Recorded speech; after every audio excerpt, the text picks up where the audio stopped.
Hey guys, and welcome to Cool Vision. In this video we're going to be talking about New York City. Some call it the least American city. No wonder 55% of households don't have a car here. It's the most populous city in the US with a population of 8.8 million and 20 million people living in the metro area. Let's learn more about New York.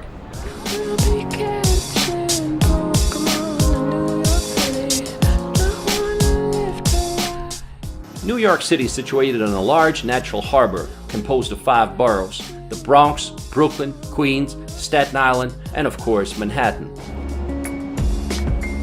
2 blocks down and take a right.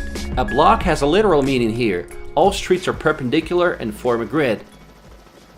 Only the southern tip of the island is knocked out of the clear geometry, where the streets don't form a grid. And Broadway, which runs diagonally across the island. The Commissioner's Plan of 1811 was the original design for the streets of Manhattan, which put in place the rectangular grid plan. Pretty convenient. The basic thing to remember is that avenues run north and south, while streets run east and west. Everything is so compact and congested that you don't notice how you cover large distances. Every new intersection brings something new and exciting. To better understand the city, let's take a quick look at its history. New York traces its origins to a trading post that was founded on the southern tip of Manhattan Island by Dutch colonists in 1624. They named it New Amsterdam. 40 years later, in 1664, it came under English control and was renamed New York, after King Charles II of England granted the lands to his brother, the Duke of York. Then comes Independence War and the signing of a peace treaty.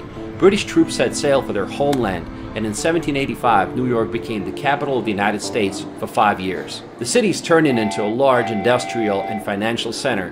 Manhattan is being developed further up north, with giant bridges and the first skyscrapers. The New York Stock Exchange has overtaken the London one. Over the course of the 19th century, New York City's population grew from 60,000 to 3.4 million. In 1886, the main symbol of New York was erected on a small island near Manhattan, the Statue of Liberty. It was donated by France. Immigrants from all over Europe are flocking here: Italians, Irish, Jews, and Russians. New York became the largest city in the world by 1925. In 1952, it solidified its global geopolitical influence when the United Nations headquarters were completed. Let's take a look at the 5 boroughs, and let's start with Manhattan. Manhattan Island is divided into Lower Manhattan, Midtown Manhattan, and Uptown regions. Times Square is the main tourist destination in Midtown Manhattan, lit by its numerous billboards. It got its name in 1904, when the New York Times moved its headquarters to the then newly erected Times building, now called One Times Square. A Times Square billboard today runs from $5,000 to $50,000 a day. This place is always super crowded day and night, but honestly it's much more impressive at night. It's just fun sitting there and watching the people and all the ads running around. If you like large crowds and street performances, you're going to enjoy it. It lives up to its name, the city that never sleeps.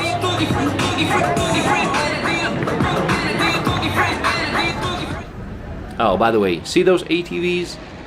That's illegal. The NYPD continues to crack down on illegal dirt bikes and ATVs, having seized 565 of them in the last 3 months. But we'll talk about crime in New York later in this video. Now let's relocate to Central Park. It's the most famous city park in the world. It's a nice place to find some peace and serenity during the day. It is entirely man-made, and it has several artificial ponds, 2 ice rinks, and even a zoo. Yes, that same zoo from which animals escape in the movie Madagascar. We are in the heart of New York City. We're in Central Park, guys, and this is the most visited urban park in the United States. 42 million visitors a year. On top of that, it's the most popular location for filming movies, and that's why I'm filming my video here. Central Park has everything: street musicians, sports grounds, horse-drawn carriages, and even such unique historic monuments which you don't expect to find here, like the obelisk, also known as Cleopatra's Needle, that was brought from Egypt, and it's roughly 3,500 years old. There's a wide variety of landscapes too, from meadows and woodlands to lawns, and there's always someone practicing yoga, meditating, or just reading books. We walked across the park from south to north and exited at the northern side, and this is where Harlem begins. An area with a rather dubious reputation. I know, people had been telling me it's fine, it's been gentrified, it's safe. In fact, the word gentrified is the most common word that I heard throughout my road trip in the US. There's no denying Harlem has improved, so you understand this is what it looked like in the 70s and the 80s. But even today, residents of East Harlem perceive crime as the biggest single concern. There are still many gangs in Harlem today. On a positive note, Harlem has been known for its jazz clubs, soul food, nightlife scene, and African American heritage. 125th Street is considered to be the main street of Harlem and is home to the Apollo Theater, a noted venue for African American performers where Stevie Wonder, Billie Holiday, Diana Ross, and other big names started their careers. In West Harlem, you will find the magnificent Cathedral Church of St. John the Divine on Amsterdam Avenue, as well as colleges and universities including Columbia University, one of the most prestigious ones in the US. Okay, back to Central Park. There is something for everyone here, whether you're just going for a casual walk, picnicking, or jogging. There's no denying New Yorkers love their park. And squirrels do too. What's it like living in New York these days? I think New York's a great place to live. It's, in some ways, sometimes maybe this sounds a little arrogant, but you feel like you're in the middle of the world, or the center of the world. Culturally, business, diversity, there's a lot to explore. Bad things about living in New York, it's kind of a hassle. It's very crowded, it's expensive, you deal with, it's dirty and things like that. But at the end of the day, I think it's worth it, and it's a nice place to live. And like many people, we moved to New York for our careers, to try to get ahead in life. That's why a lot of people come here. I work in finance and she works in tech. I work in tech. Oh, cool. And so that's two of the big industries here. We live in a fairly small apartment, 1 bathroom, 5th floor walk up, and we pay about $2,500 a month. Okay. That I think is considered pretty inexpensive for New York. And I imagine you don't have a car. Don't have a car, but I want a car. I want a car. Yeah, I like cars a lot, but it's really hard to justify the expense. I appreciate it, guys. Hey, anytime. We're in Central Park, New York City, and are you a local? I wasn't born here, but I lived a lot of years here, working as a photographer, actually. Name me 3 things you love about living in New York City. Well, the whole world lives here, so that's number one. When you can't travel, you're in New York and you're meeting people from around the world, like the two of you. That's number one. Number 2 is it's part of the harbor. It's part of the ecosystem here. It's the estuary. You know, on good days you walk out or bike out to the Hudson River and you smell the ocean. That's right. And the third is, it's the cultural capital of the Western world. So.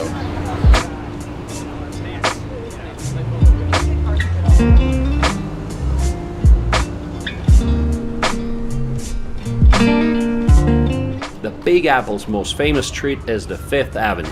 It crosses Manhattan from north to south, and it's one of the most expensive streets in the world.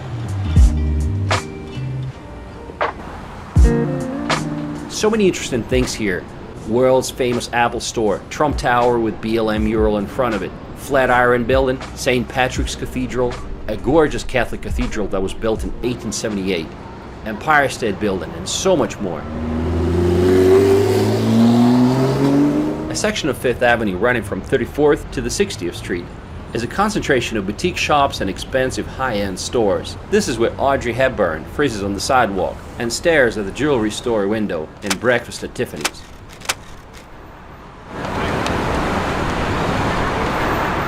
Now let's relocate to Lower Manhattan. This is the center of the financial universe known as Wall Street.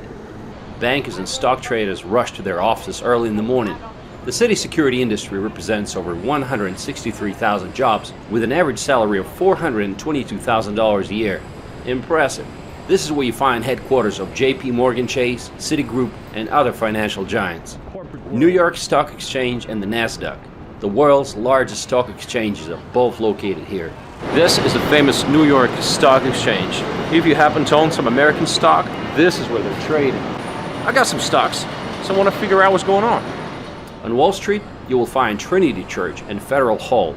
This is where in 1789, George Washington was officially proclaimed the first president of the United States. If you're bullish on the stocks, take a picture with the famous Charging Bull, a bronze sculpture which symbolizes the bullish market, financial optimism and prosperity. Nearby, another statue, Fearless Girl, promoting female empowerment. To get great views of the lower Manhattan, just take a ferry. A lot of locals use it every day. It's very affordable and enjoyable.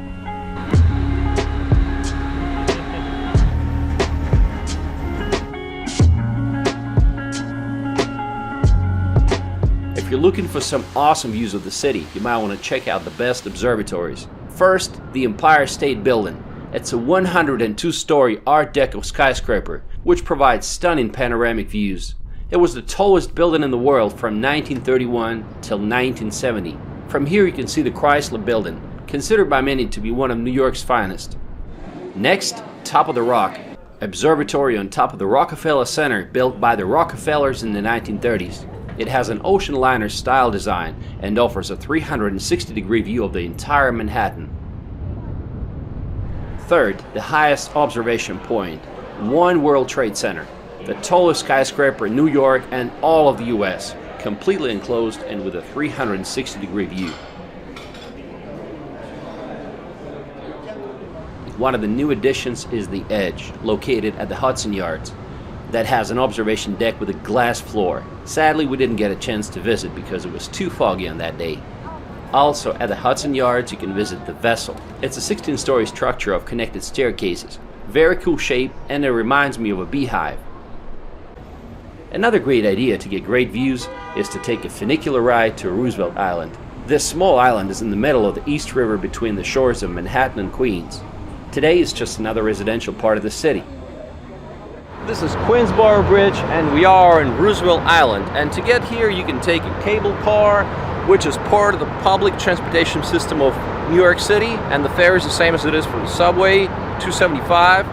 So, interesting fact, during the British colonial rule, this whole island belonged to one family, the Blackwells, and it was called Blackwell Island. But today is just another residential neighborhood. But the most exciting thing for me was to take a helicopter ride. If you wonder how much it cost, it was $300 for 30 minutes. And what's cool about it is that helicopter had no doors. If you can afford it, go for it. First I thought the ride would be shaky and all, but it turned out to be very smooth, like I was sitting in a car. On top of that, the city has over 50 rooftop bars, popular for romantic dates and celebrations. New York City is the third city in the world with the most amount of skyscrapers after Shenzhen and Hong Kong. And rooftop bars are really popular here. So you basically get an observation deck and a bar all in one package. Even if it ain't all it seems, I got a pocket full of dreams, baby. I'm from New York. Concrete jungle where dreams are made of. Let's take a look at some other parts of Manhattan. Greenwich Village, or just the Village. It's an upscale area that was once the center of bohemian culture and various political movements, artists and writers. Rainbow flags attest to the neighborhood's LGBT-friendly vibe. At its heart is Washington Square Park. Musicians, skateboarders, dog owners, chess players, and NYU students all hang out around the historic fountain in the shadow of the arch, often used as a location in films and television shows. We are in Washington Square Park, which I thought was a very pleasant area to be in. We see a huge police presence over there on both sides. And I asked them what the deal is. I thought there was some kind of event going on, but they said it's a pretty rough area, especially at night, which is very unexpected. New York is full of surprising places. Like if you're a fan of Sex and the City, this is where Carrie Bradshaw used to live, and she was running down the stairs to catch a taxi. Breezy, hello, Breezy. It's good to see you, everybody. Hello, everybody. Good to see you. I saw some NYU students protesting, and I wanted to know what their demands were. So let's go and talk to them. So the graduate workers at NYU are on strike right now, and they're demanding fair compensation, better health care, and getting cops and like ICE, like immigration officers off campus to protect international and immigrant students. Soho. Since the 20th century, Soho has been the location of many art galleries. Today, it's an affluent area with cobblestone streets and elegant cast iron facades, designer boutiques, and high-end art galleries. It's a top shopping and nightlife destination. Directly from Soho, you will find Chinatown and Little Italy. Manhattan's Chinatown feels like real China. with its numerous greengrocers and fishmongers, tea rooms, and dim sum parlors. Since 1850, this area has been inhabited by immigrants from China. Today, New York has the largest population of Asians, more than San Francisco and Los Angeles combined. Being a minority, they're doing pretty well for themselves. How's that? The secret is the hard work ethic. These areas also have a higher rate of college-educated residents and lower crime rates. How do you like living here? It's okay for me, but my wife, my son, they love it. They love it? For me, I don't like this. Too crowded. What should I try? I think I like beef and Beef? yeah. Okay. This stomach, I don't like it. Stomach, you don't like it? They have a lot of interesting stuff. Yeah. Chicken feet, all of that. That's good. We are in Chinatown and we're gonna try something that I tried in Taiwan, and that is bubble tea. So let's dip in. I wanted to order some bubble tea.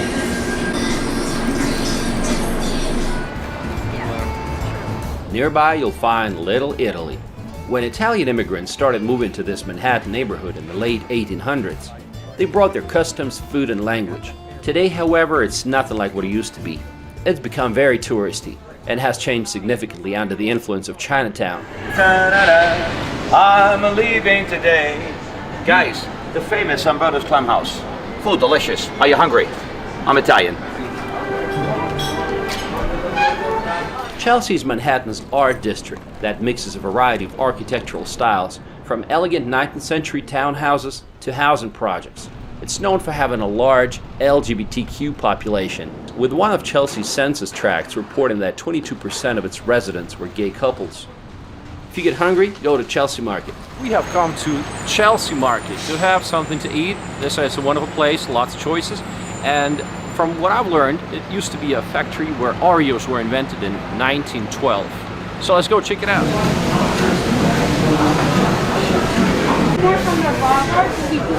Well, of course I got bowl of chili. You know, from a time in the South, I learned to really love this dish. So chili soup is for me the best choice. Tribeca. Once home to industrial warehouses, Tribeca is now the city's richest zip code, with an average income of $879,000 a year and a median home price of $3.8 million. Even Jay-Z once purchased a penthouse here for $6.8 million after he traded Brooklyn for Manhattan. Yeah, I'm at the Brooklyn, now I'm down in Tribeca, right next to De Niro, but I'll be hood forever. Really? Why'd you move then, Jay? Tribeca has it all. Elegant townhouses and modern high-rises, trendy restaurants, and a spectacular view of the Hudson River on its western border. And finally, Billionaire's Row. It's a set of super tall luxury towers on the southern edge of Central Park. The cheapest condo here goes for $3 million, and the most expensive units are north of $60 million. What are the downsides of Manhattan? Well, let me just say there are a lot of homeless people. As of January 2020, New York had an estimated 91,000 people experiencing homelessness on any given day, according to the U.S. Department of Housing and Urban Development. While most of them are peaceful, random attacks are happening way too often. Sir, excuse me, I said. Sir! During my stay, 2 girls from Russia were attacked and robbed by some crazy homeless person. Another complaint is the bad smells, and yes, that includes marijuana. It's everywhere. You can't really escape it because there's going to be someone walking in front of you who starts smoking, and it's really annoying for someone who's not a pothead like me.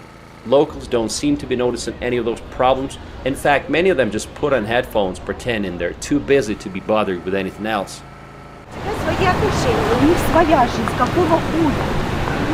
I've really seen some ugly stuff, like a guy urinating into a bottle in the middle of the street.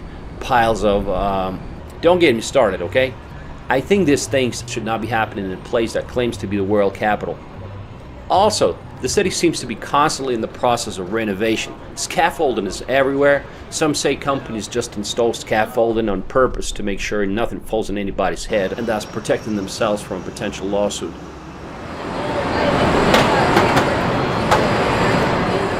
What about garbage? The garbage collection system is set up in a way that huge garbage bags are piled on the sidewalks waiting to be collected. And sometimes these piles get really big. They have to do it this way because Manhattan does not have courtyards, and they only get collected several times a week.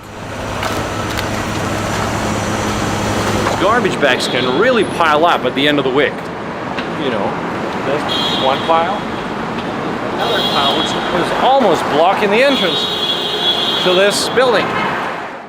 Manhattan is full of contrast. $2 hot dog stands stay side by side with expensive boutiques on Fifth Avenue. Extremely wealthy people are walking the same streets as the homeless. Some people might get the impression that Manhattan only has Central Park and the rest is nothing but a concrete jungle, but it's not like that.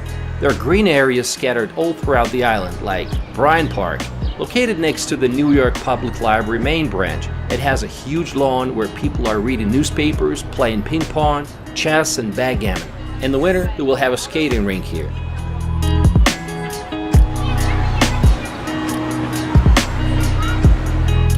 Another great park is Madison Square Park. It's located at the intersection of Broadway and Fifth Avenue, overlooking the Flatiron Building. It's a great place to unwind and enjoy a gelato on a hot summer day or a cup of coffee in the fall. One of the most exciting additions to the city is the High Line. It was created in 2009 and it's a 1.4-mile long elevated greenway. It's a unique walkway with spectacular views on the old rail of Manhattan. If you guys are looking for some green space in New York City and some architectural inspirations, then look no further than the High Line. You're really going to enjoy it. I find it to be a great example of repurposing old industrial areas to something enjoyable for everyone. I feel like we hit it off as friends, like right off the bat. Yeah. Right next to it, you'll find Little Island, located right on the Hudson River.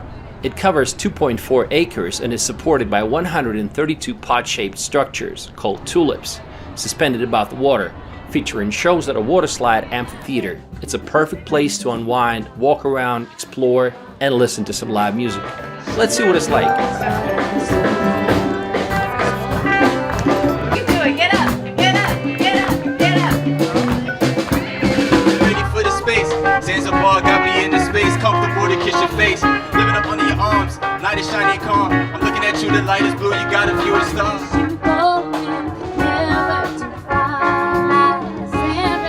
Roads in New York City are far from perfect, a lot worse than in the rest of the US. In the US generally you can do without a car, but New York is an exception. More than 55% of New Yorkers do not have a car. Almost everyone told me not to drive here, and that's why I wanted to do it. I had a rental car and I wanted to know what it's like being a driver here.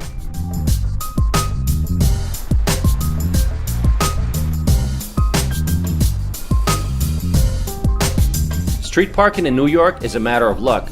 Most of the time, your surest bet is a parking garage. Day parking can be as high as $60, and this is what parking looks like in Manhattan. And if you forgot to pay for parking, the ticket can be hefty. A guy who parked next to me received a $120 fine because his parking time expired. Owning a car in New York City is no joke, and especially when it comes to parking. So let's take a look at the price. $550 a month. That's just to park your car. And don't forget about all the tolls going in and out of Manhattan, and they can be as high as $16 one way if you don't have an Easy card, which I didn't. Manhattan is an island, and therefore there are many bridges and tunnels, like Brooklyn Bridge, Manhattan Bridge, and George Washington Bridge, which connects New York with the state of New Jersey. The Lincoln Tunnel, which carries 120,000 vehicles a day, is the busiest car tunnel in the world. New York is a pretty walkable city thanks to its grid pattern layout, but it's also quite bike-friendly, with more than 1,200 miles of bike lanes and routes. In New York, you also got to watch out, not just for the cars, but also for the cyclists. Man, they're so fast and they appear out of nowhere. Like here you can see them, but sometimes you just can't. They can knock you over, you know. When it comes to public transportation, New York City Subway is the largest single operator rapid transit system worldwide, with 472 rail stations. It's open 24/7, which is not something you find in other major cities. It's the busiest metropolitan rail transit system in the Western Hemisphere, with 1.7 billion passenger rides in 2015, while Grand Central Terminal, also referred to as Grand Central Station, is the world's largest railway station by number of train platforms. The downside of New York subway is that it's not the cleanest and not the safest. In 2020 alone, there were over 600 robberies, 6 murders, 7 rapes, and that's not to mention countless stabbings and people getting pushed into the rails. I don't understand why they can't just install platform screen doors like they do in other countries. Here's a little tip. When you're traveling in Manhattan, before you enter a subway station, look if it says uptown or downtown. This way you know if that's the right one. Also, you don't have to buy those confusing Metro cards anymore because you can just tap your credit card when you enter, and that's so much more convenient. The most beautiful subway station is the World Trade Center station, designed by architect Santiago Calatrava. From outside, the structure is known as the Oculus, and it looks futuristic, and it reminded me of the whale skeleton. And that's a magnificent structure resembling some kind of an animal, maybe like a whale. It took so many years to build, and it also got a lot of criticism from the locals because it cost the city a whopping $3.9 billion when the original cost was supposed to be $2 billion. Nearby there is a memorial to 9/11 tragedy. It's a forest of white oak trees with 2 square pools in the center, marking where the Twin Towers stood. While the World Trade Center Memorial speaks of the past and remembrance, One World Trade Center speaks about the future and hope. It was first named Freedom Tower, and I wish they kept this name. Today it's the tallest skyscraper in the US and the 6th tallest building in the world by pinnacle height. The building's architect is David Childs, who also designed the Burj Khalifa and the Willis Tower. A section of Fifth Avenue alongside Central Park is known as Museum Mile. Metropolitan Museum of Art, or MET for short, is the most visited museum in the United States. It was founded in 1870. It's enormous and comprehensive, and I imagine it would take days to see everything.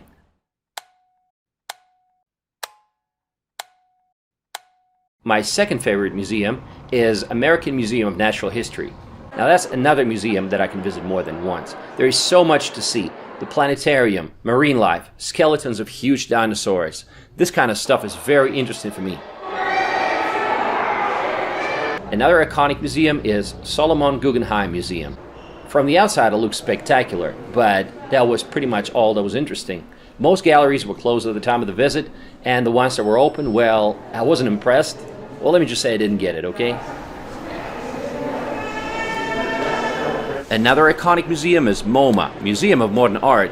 Beautiful works of art displayed, ranging from painting, large sculptures, photography, cars, and contemporary art. It was laid out well and had some cool installations. Definitely worth a visit. Some museums were totally disappointing though, like Museum of History of New York. It's not about the history of New York. Sadly, some museums are no longer impartial. So we just visited the Museum of the City of New York, and I had high expectations. I wanted to see some video footage of how they were building the skyscrapers in the Central Park, all that good stuff. Now, what I saw was some information about global warming all of a sudden. New York is action-packed, and every night there's a lot of things to do. That's the beauty of it. It never gets boring. You can go to a jazz club or comedy show. We went to this comedy show for $8 a ticket, and it was fun. And of course, don't miss the famous Broadway shows and musicals, like The Phantom of the Opera, Cats, The Lion King, and many others. My name is Andrew McCaslin. I live in New York City. Corey Hamilton. I'm originally from Rochester, New York. Would you mind naming 3 things you love about living in New York City? We love the diversity. It's a the nightlife. It's a very international city. The food is great. The nightlife is great. To pick like 3 things you don't like so much about living here, what would that be? The noise can be noisy.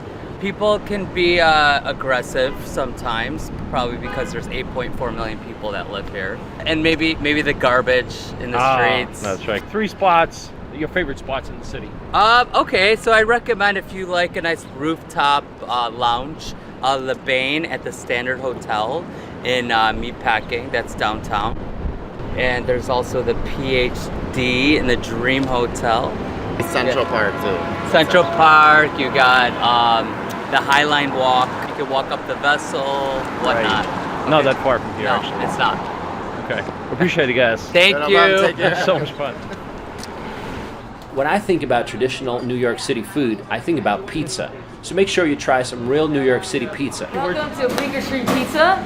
This is our famous Nonna Maria. That's what we are known for. It's a fresh basil, fresh mozzarella, Reggiano Parmigiano, and olive oil.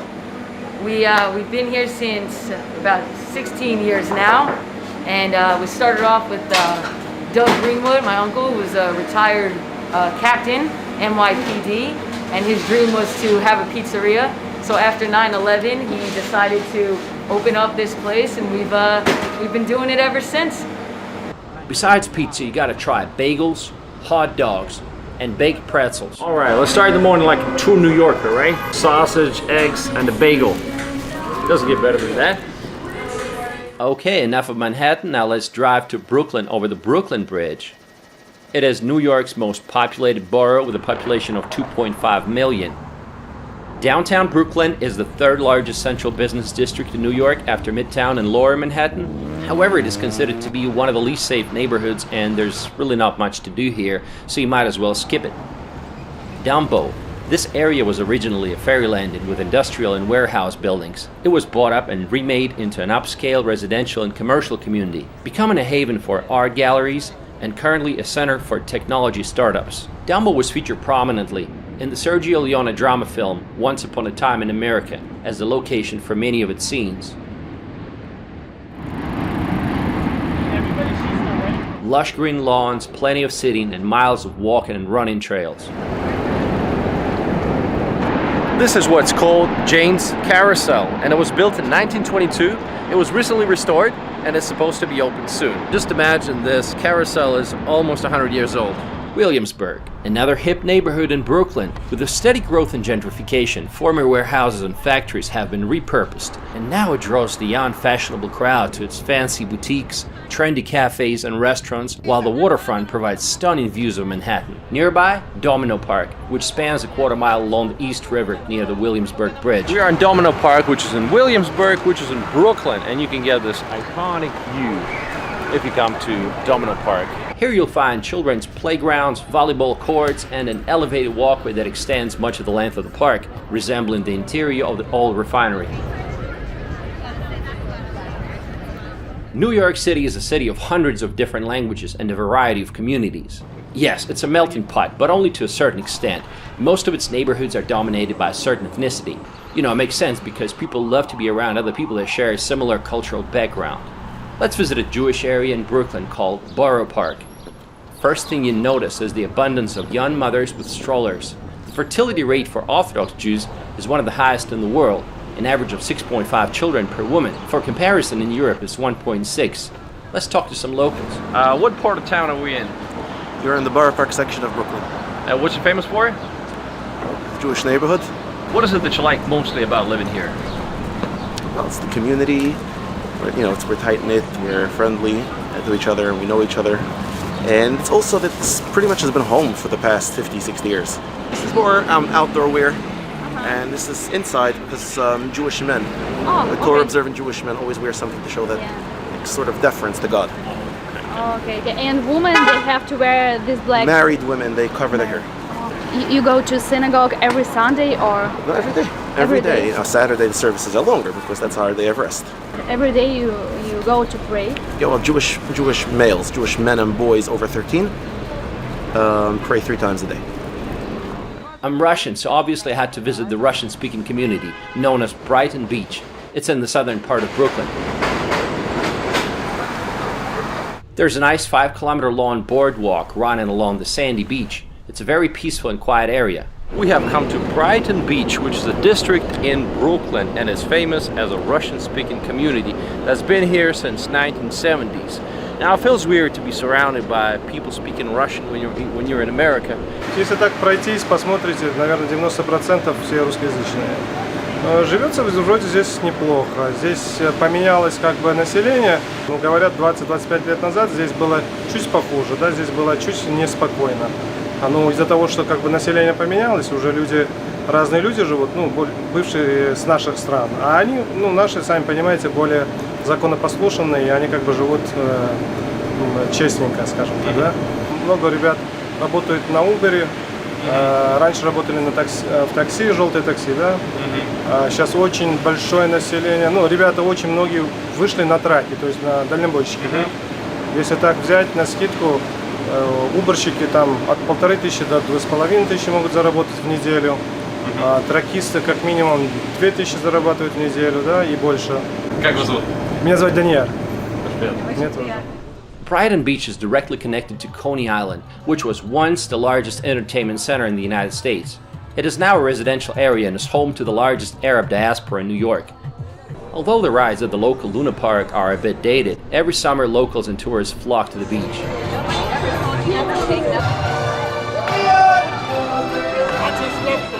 Moving on, Queens is the largest borough of New York by area, and it has a population of 2.3 million. It has the second largest Chinatown in Flushing Quarter.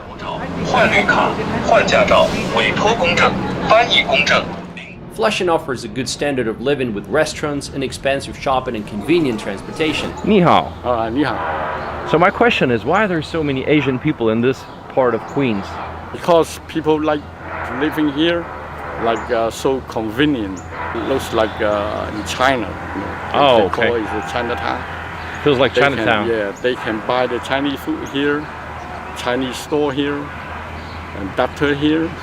Is this area, this neighborhood safe to live? Now, not to say, but now we worry about nighttime. We're not going to go out. Nighttime not safe, but during daytime is okay. Daytime is okay. Okay. All right. Nighttime we scared too many now. There's been a lot of residential construction here. My friend Addy lives in this modern apartment complex and he rents a 2-bedroom apartment here for $3,300 a month. This might seem expensive, but it comes with a swimming pool, a few tennis courts, and it's only 30 minutes away from Manhattan by subway. Queens is also the site of Citi Field, the baseball stadium of the New York Mets. 2 of the 3 busiest airports serving New York metropolitan area, JFK and LaGuardia, are also located in Queens. The Bronx is the 3rd largest district in New York with a population of 1.5 million. Parts of the Bronx saw a decline in population, livable housing, and quality of life in the late 1960s, culminating in a wave of arson in the late 1970s. The South Bronx in particular experienced severe urban decay. The Bronx is the birthplace of hip-hop music and culture. It is also the home of the New York Yankees baseball team and their home field Yankee Stadium. The famous Joker Stairs are also here. Staten Island is the least populated of the boroughs, and it is home to 500,000 New Yorkers. It's the most remote borough from Manhattan. More reminiscent of the American small towns, it is sometimes called a forgotten borough. How dangerous is New York? Not as bad as some other American cities, but also pretty dangerous. Recently the city has been experiencing a surge in crime. I mean, at the time we were in the city, 3 innocent bystanders got shot in Times Square by some lunatic. Let's take a look at the city crime map. The boroughs of Manhattan and Staten Island have historically had lower crime rates, and the Bronx, on the other hand, has consistently had the highest homicide rate.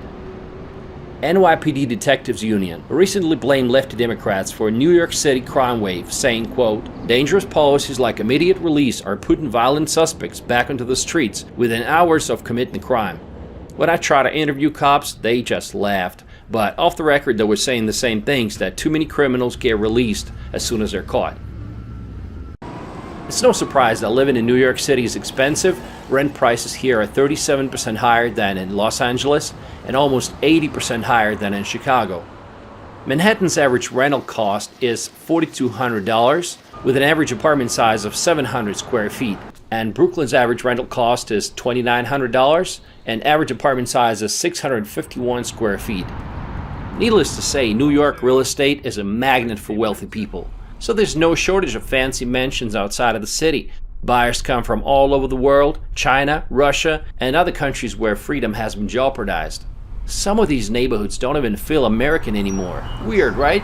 I visited one of those neighborhoods. Famous Russian TV host just recently bought a mansion here for $7 million.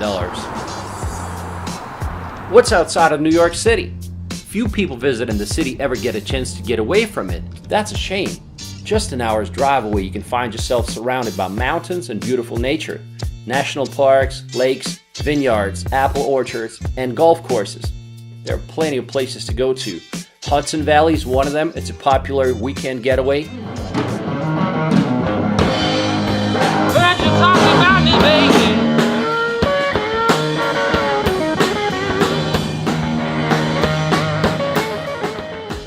Not a lot of people know that New York enjoys a warm and humid subtropical climate, similar to that of Rome, Italy. Just an hour and a half away, you end up in a place like this. This is called Bear Mountain. And here you can do hiking. To the top and back is 3 hours. You can make a picnic, and there's plenty of places to go swimming in this area. So what makes New York City a great place to live? While there are a lot of downsides, there's no other city in the world with the same level of energy. The fast pace, the buzzing traffic, crowds of people, you never run out of things to do. Different foods to try, places to visit, or people to meet. New York offers a lot of opportunities for the ambitious, hardworking, and creative people who want to succeed in finance, fashion, and other industries. They say if you can make it here, you can make it anywhere. And it's true, the sky's the limit. New York has more billionaires than any other city in the world. There were 99 billionaires living here in 2021. The city has been shaped by different waves of immigrants, but even today it is home to more than 3.2 million residents born outside the United States, the largest foreign-born population of any city in the world. Let me know what you think about New York City, and I'll see you in my next video.